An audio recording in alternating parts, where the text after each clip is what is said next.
તો વાત કરી જામનગરની તો જામનગર મહાનગરપાલિકાના વિપક્ષ નેતાએ આજરોજ પત્રકાર પરિષદ યોજી હતી, જ્યાં મહાનગરપાલિકા ઉપર શ્રાવણી મેળામાં ભ્રષ્ટાચારના ગંભીર આક્ષેપો કર્યા છે। તેમનું જણાવવું છે કે મહાનગરપાલિકાએ મેળાની આવક 2 કરોડ 7 લાખ રૂપિયાની દર્શાવી હતી, જ્યારે તેની સામે માત્ર 1 કરોડ 66 લાખ રૂપિયા જ રકમ મહાનગરપાલિકાના ખાતામાં જમા થઈ છે। નિયમ મુજબ ટેન્ડર રકમ ડિમાન્ડ ડ્રાફ્ટ સાથે જમા થવી જોઈએ, પરંતુ આમ છતાં પણ 24 ઓગસ્ટે મેળો પૂર્ણ થયા બાદ પણ હજી 41 લાખ રૂપિયાની રકમ જમા થઈ નથી। ત્યારે વિપક્ષના નેતાએ આ મામલામાં અધિકારીઓની મિલીભગત હોવાનો આક્ષેપ કરી મહાનગરપાલિકાને આર્થિક નુકસાન કરવાનો દોષારોપણ કર્યું છે। હવે લોકોની નજર છે કે શું આ ગંભીર મુદ્દે પાલિકા તંત્ર કોઈ કાર્યવાહી કરે છે કે કેમ।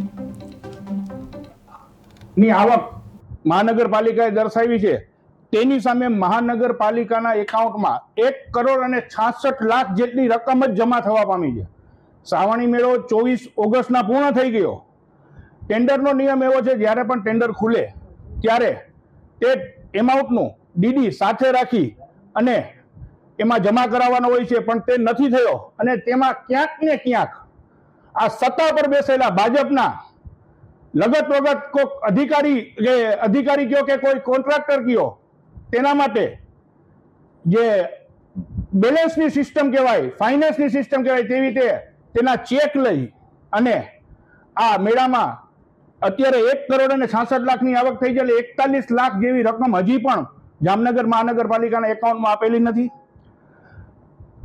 આમાં 100% એ સાબિત થાય છે કે અધિકારીઓ, જે ઉચ્ચ કક્ષાના અધિકારીઓ છે, કાર્યપાલક એન્જિનિયર હોય કે નાયબ એન્જિનિયર હોય, તેનું ધ્યાન રાખી અને આ કોન્ટ્રાક્ટરોને માલામાલ કરી દેવાની નીતિની સાથે આ કાર્ય કરવામાં આવેલું છે।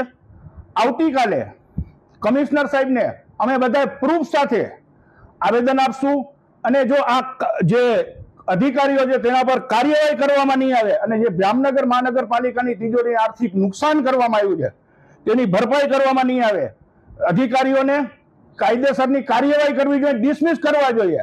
તે કરવામાં નહીં આવે, ફોજદારીની કલમ લગાવવી જોઈએ।